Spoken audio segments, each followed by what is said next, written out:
नमस्कार दोस्तों, आपको रोहन क्लास में आपका स्वागत है। जैसे कि लुसेंट ऑब्जेक्टिव का ये पार्ट नंबर 4 चल रहा है। इससे पहले पार्ट 3 तक हम करवा चुके हैं, ये पार्ट 4 है। आपको ये वीडियो देखने में कैसा लगा कमेंट जरूर कीजिएगा। और अगर प्रॉब्लम हो तो क्या प्रॉब्लम हो रहा है उसका सुधार का हम कोशिश करेंगे। चलते हैं, पहला क्वेश्चन स्टार्ट करते हैं। चलिएगा। सूर्य विकिरण का कौन सा भाग सोलर कुकर को गर्म करता है?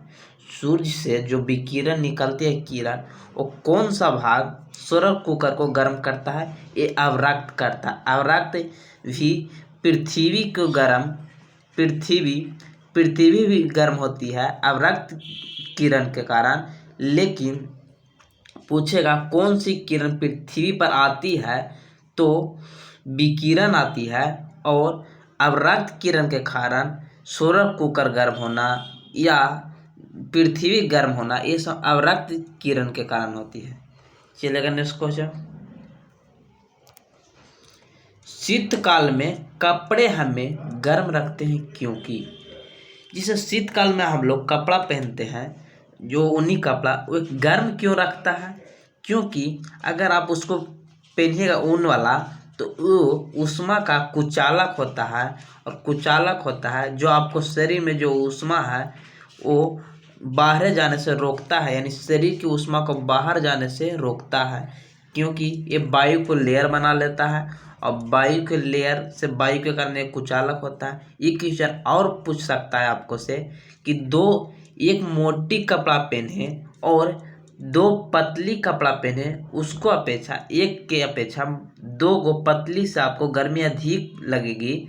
क्योंकि इसको में वायु का लेयर ज़्यादा बनेगा तो ऊष्मा ऊष्मा बाहर कम निकलेगा। ये चलते दो गो पतली वाला आपको ज़्यादा गर्म रखेगा और एक मोटी वाला कम रखेगा। ये भी पूछ सकता है। चलिए नेक्स्ट क्वेश्चन देखिएगा।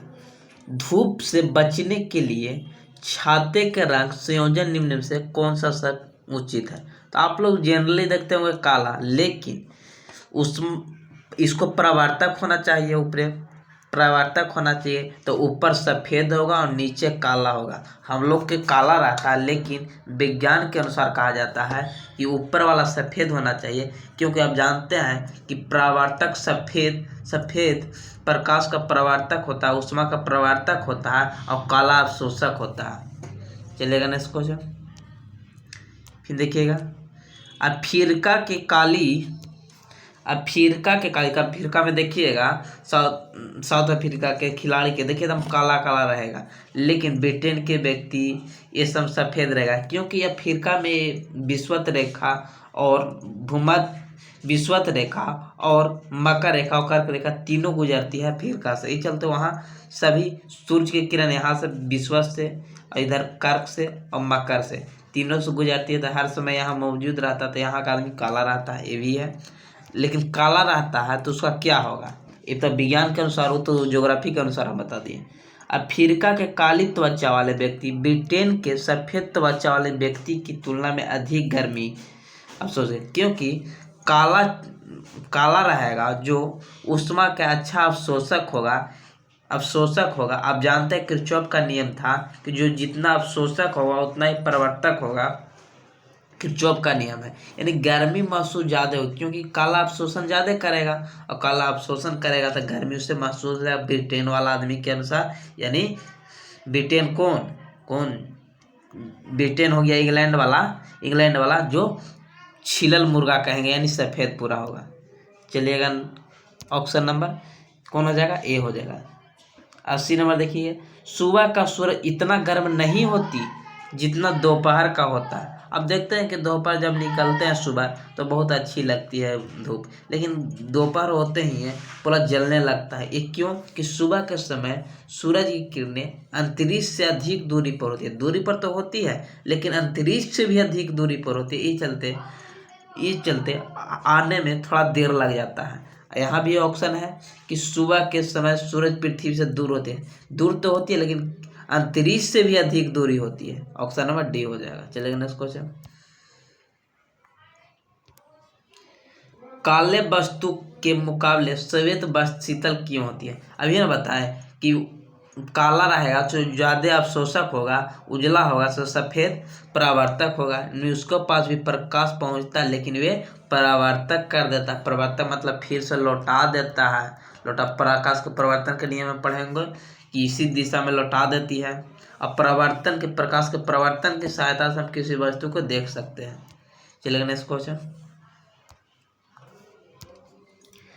ऊनी कपड़े सूती वस्त्रों की अपेक्षा गर्म रख होते हैं क्योंकि, अब ये तो बताएं, ऊनी कपड़ा जो उष्मा का कुचालक होता है यानी ताप के अच्छे अवशोषक, ताप के क्या होगा, ताप के अच्छे रोधक हो जाएंगे, अच्छे रोधक हो जाएंगे क्योंकि ये कुचालक होता है ऊनी कपड़ा, ये चलते ताप के रोधक हो जाएंगे। मैंने ताप नहीं जाने देता तो आपको गर्म महसूस होगा।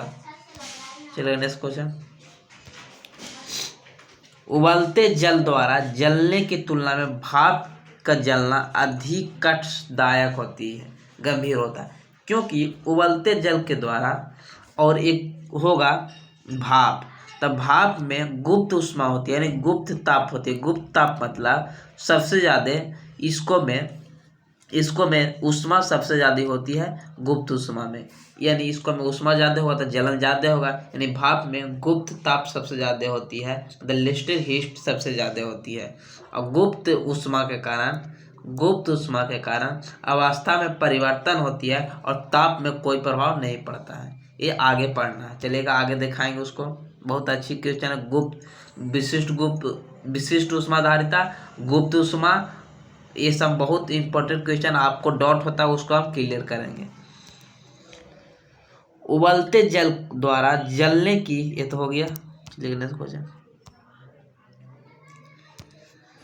वायुमंडल में आर्द्रता की उपस्थिति एक ऐसे स्टील के गिलास की बाह्य सतह पर जल मौजूद देखकर सुनिश्चित की जाती है कि जो भरा है। देखिए वायुमंडल में जब आर्द्रता मतलब कुहा कहिए यानी कुहासा कहिए, तो कैसे पता चलेगा? अगर कोई से हम पता करना है तो एक गिलास लिए, उसको हमें ठंडा पानी रखना होगा। क्या ठंडा पानी का है कि जैसे आप जानते हैं कि उष्मा का प्रभाव ताप के अंतर के कारण होता है, लेकिन इसको में देखिएगा ये भी ठंडा रहेगा, ये भी ठंडा होगा, तो उष्मा का प्रभाव पड़ेगा? उष्मा का प्रभाव तो होगा नहीं। अब प्रभाव नहीं होगा तो ये यहाँ पर लेयर बना लेगा तो आपको छोटी छोटी बूंदे दिखाई देगा, यानी ठंडे जल पर पता चल सकता है। गर्मी तो अवशोषण कर ही लेगा, ऑप्शन नंबर सी हो जाएगा। अब जनरली आप समझते हैं वही समझिएगा। अगर फिजिक्स में हीट चैप्टर पढ़ना है तो आप अपना घर के वस्तु से जोड़िएगा तो अच्छा आसानी से समझ पाइएगा, क्योंकि ये अपना दैनिक जीवन में से समझ में आती है हीट।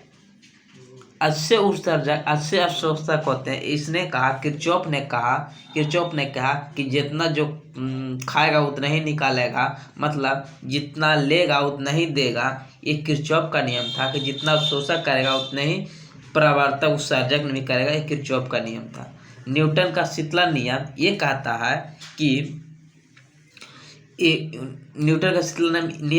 है कि कोई चीज़ को मान लीजिए ठंडा होने में 10 डिग्री सेल्सियस ठंडा होने में 10 मिनट लगा, तो फिर 10 डिग्री सेल्सियस ठंडा होने में 10 से अधिक मिनट लगेगा। ये न्यूटन का शीतलन नियम हुआ था।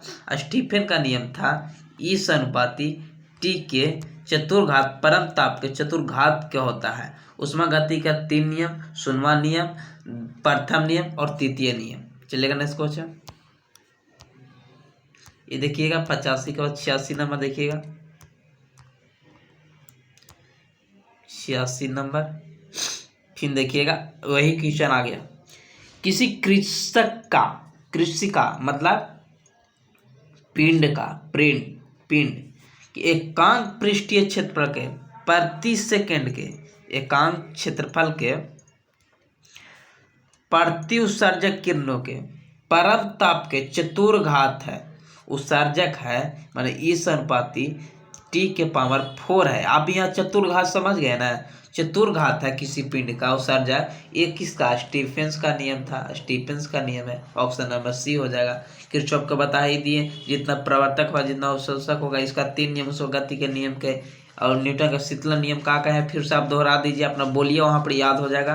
क्योंकि जितना कोई चीज़ को ठंडा होने में समय लगता है उससे ज़्यादा और उतने ही डिग्री ठंडा होने में और अधिक समय लगेगा। फिर देखिएगा 87 नंबर वही क्वेश्चन है। स्टीफेंस का विकिरण नियम क्या है? ई ऊर्जा के चतुर्घात के समानुपाती होता है। ऑप्शन नंबर सी हो जाएगा। हर समय 1-2 क्वेश्चन आपको बार बार मिलेगा, क्योंकि आपको रिवाइज होकर याद भी हो जाएगा। किसी वस्तु के ठंडे होने की दर वस्तु तथा उसके चारों ओर माध्यम के तापांतर के अनुसार होती है। इस किसका नियम था? किसका नियम था बताइएगा। देखिएगा, किसी वस्तु के ठंडे होने की दर अवस्था तथा चारों ओर माध्यम के तापांतर पर होती है। ये न्यूटन का शीतलन नियम था। न्यूटन का शीतलन नियम देखिएगा होता है Q1 + Q2/2 into K into Q1 minus Q2 plus minus Q0 होता है बटा 2 होता है K से। और ये 0 होता है ताप का वातावरण का होता है। Q0 वातावरण का होता है। आगे इसको पढ़ाएंगे हम। ये इसके झा सर का बुक में मिलेगा। ये सूत्र आपको देखिएगा, यही मिलेगा न्यूटन का शीतलन नियम कि जितना समय यहाँ लगेगा उससे ज़्यादा लगेगा। और Q0 होता है वो वातावरण का ताप होता है। ये तो वातावरण के ताप पर निर्भर किसका करता है? कह रहा है कि चारों ओर माध्यम पर निर्भर करता है न्यूटन का शीतलन नियम। चलिए नेक्स्ट क्वेश्चन। इसके झा सर का जो बुक है सामान्य विज्ञान, उसको मैं आपको समझाया हुआ है। न्यूटन का शीतलन नियम लागू तभी होता है तब क्या होता है? ताप अंतर बहुत ज़्यादा ना हो। ये ऑप्शन नंबर ए हो जाएगा। क्योंकि जिससे अब कोई चीज़ मान लीजिए 100 डिग्री सेल्सियस है, तो मान लीजिए 10 मिनट लगा, तो अब 100 से 90 होने में 10 मिनट लगेगा नहीं। इसका डायरेक्ट मतलब ज़्यादा तापमान पर निर्भर नहीं करता, बहुत कम अंतर तापमान पर ये न्यूटन का शीतलन नियम प्रयोग करते हैं हम लोग। देखिएगा 10 डिग्री का अंतर है, ये वाला में लगेगा न्यूटन का शीतलन नियम। गर्म जल 90 से 80 हो गया, ठंडा होने में 10 मिनट लगता है, तो 80 डिग्री से 70 डिग्री होने में 10 मिनट से अधिक लगेगा। अब ये बताएं किसका नियम है? न्यूटन का शीतलन नियम। चलिए नेक्स्ट क्वेश्चन। थर्मस फ्लास्क का आविष्कार किसने किया था? दीवार ने किया था। स्टीफेंस का नियम बता ही दिए, किरचॉफ का दिया, न्यूटन के तो बहुत सारा नियम है, उसको कह नहीं सकते हैं। चलिए नेक्स्ट क्वेश्चन। थर्मोप्लास्ट जो रहता है उसको सब कलाई करा रहता है, कलाई ऊपर से किया जाता है, क्योंकि ये परावर्तक सभी किरण को कर दे, यानी इसका ऊष्मा का क्षय रोका जाए, संवहन क्रिया भी न हो, मतलब द्रव और गैस में संवहन क्रिया होती है, चालन भी न हो ठोस में, और विकिरण भी न हो, यानी इसको में क्षय रोका जा सकता। किसको? चालन, संवहन और विकिरण तीनों से। ऑप्शन नंबर डी हो जाएगा। 92 कितना हो जाएगा? ऑप्शन नंबर डी हो जाएगा। चलिए नेक्स्ट क्वेश्चन। थर्मल फ्लास्क की आंतरिक दीवार चमकीली होती है, क्योंकि इसको में संवहन होने से रोका जा सके, विकिरण द्वारा होने वाली ऊष्मा को रोका जा सके, और चालन द्वारा होने वाली ऊष्मा के तीनों को रोका जाए। इनमें से कोई नहीं होगा। चमकीला होता है क्योंकि तीनों को होता है, तीनों ऑप्शन में है, इस चलते इनमें से कोई नहीं ऑप्शन, सभी रहता तब होता। चलिए नेक्स्ट क्वेश्चन। थर्मोप्लास्ट एक तरल पदार्थ को लंबे समय तक गर्म रखता है, क्योंकि इसकी चमकदार आंतरिक दीवार और बाह्य दीवार की प्रविष्टि इसमें रोकती है, क्योंकि प्रवर्तक सब चीज कर देता है, चालन विकिरण ऊष्मा नहीं होता, ये सब सभी चमकदार आवरण रहता है, वो ऊष्मा को जाने से रोकता है। ऑप्शन नंबर सी हो जाएगा। चलिए नेक्स्ट क्वेश्चन। ये उसी पर क्वेश्चन ही चलते हैं, हमारा स्पीड थोड़ा सा बढ़ा दिए।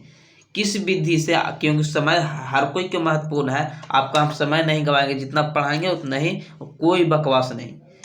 किस विधि से ऊष्मा हस्तांतरण का न्यूनतम करने के लिए थर्मोप्लास्ट की विकिरण दीवारों पर कलाई की जाती है?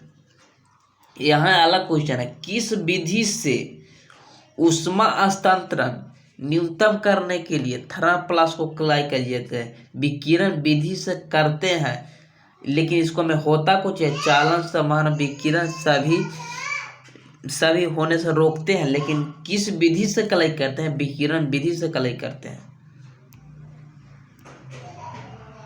चलिए नेक्स्ट क्वेश्चन, किस पदार्थ को एकांक द्रव्यमान ताप 1 डिग्री सेल्सियस बढ़ाने में लगी ऊष्मा होता है? तो आप जानते हैं कि एक होता है Q बराबर एम एस थीटा, Q बराबर एम एल होता है, H बराबर एम एस होता है। ये सब क्या है? इसको आपको टॉपिक बाय हीट चैप्टर में हम डाले होंगे, इसके साथ साथ बुक में जाइएगा प्ले लिस्ट में तो वहाँ मिलेगा आपको, इसको पर न्यूमेरिकल मिलेगा। Q का है ऊष्मा है, M द्रव्यमान है, S का है गुप्त ऊष्मा है, S विशिष्ट ऊष्मा धारिता है, विशिष्ट ऊष्मा है। H का है विशिष्ट ऊष्मा धारिता है, विशिष्ट ऊष्मा धारिता ये है H, अब विशिष्ट ऊष्मा S है, और L है गुप्त ऊष्मा। तो क्या बोल रहा है? एकांक द्रव्यमान, तो आप S बराबर S यहाँ पर रह गया, तो Q बराबर एम थीटा लिख सकते ना, Q बटा एम थीटा।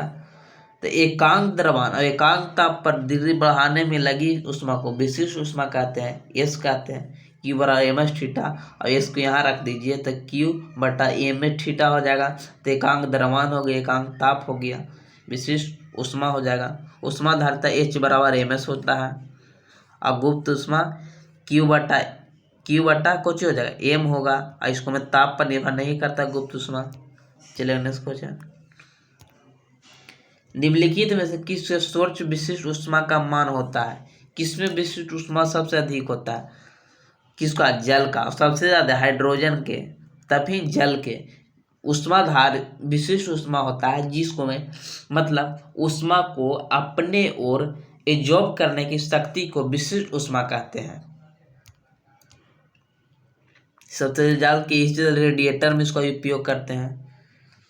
दिन के समय पृथ्वी के जल की अपेक्षा बहुत जल्दी गर्म हो जाती है, क्योंकि जल की विशिष्ट ऊष्मा काफ़ी अधिक होती है, ऑप्शन नंबर सी हो जाएगा। दिन के समय पृथ्वी के समुद्र के जल की अपेक्षा जल्दी गर्म हो जाती है, क्योंकि जल की विशिष्ट ऊष्मा धारिता काफ़ी अधिक होती है। ऑप्शन नंबर कौन हो जाएगा? सी हो जाएगा, क्योंकि जल काफ़ी अधिक होता है, मतलब लिस्टेड एब्जॉर्ब करने की शक्ति ज़्यादा होती है। पृथ्वी समुद्र के जल की अपेक्षा जल्दी गर्म हो जाती है। इसको नियम से समझिएगा कि जो पृथ्वी, देखिएगा आपको समझा रहे हैं, दिन के समय पृथ्वी समुद्र के जल की अपेक्षा, समुद्र के जल है, देखिएगा समुद्र की जल, मान लीजिए प्रशांत महासागर है, समुद्र की जल जल्दी गर्म हो जाती है अपेक्षा दिन के समय पृथ्वी समुद्री जल की अपेक्षा बहुत जल्दी गर्म हो जाती है। पृथ्वी जल्दी गर्म हो जाता है क्योंकि इसको में तो पानी है, तो विशिष्ट धारिता, मतलब इसको में गर्मी एब्जॉर्ब करने की शक्ति ज़्यादा है। लेकिन ये पृथ्वी में कहाँ करेगा? पृथ्वी तो ये प्रवर्तक कर दे रहा, एक मतलब काफ़ी अधिक होगा। किसका? जल की विशिष्ट किसका होगा? काफ़ी अधिक हो जाता है, मतलब ये अपना एब्जॉर्ब नहीं कर पाता है। जल की विशिष्ट ऊष्मा काफ़ी अधिक हो जाता है, इस चलते गर्म नहीं कर पाता है। चलिए नेक्स्ट क्वेश्चन, मोटर कार के रेडिएटर को ठंडा करने के लिए व्यवहार किया जाता है। विशिष्ट ऊष्मा अधिक होती है, जहाँ मिले विशिष्ट ठंडा पानी के बात करें तो विशिष्ट ऊष्मा धारिता हो जाएगा। चलिएगा लास्ट क्वेश्चन, निम्नलिखित में से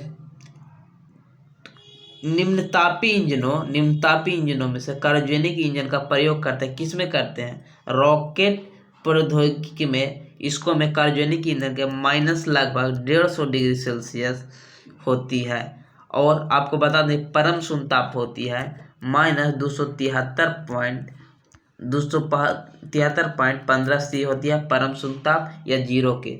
चलिएगा, जय हिंद, जय भारत। सब्सक्राइब कीजिए, लाइक कीजिए और शेयर कीजिए।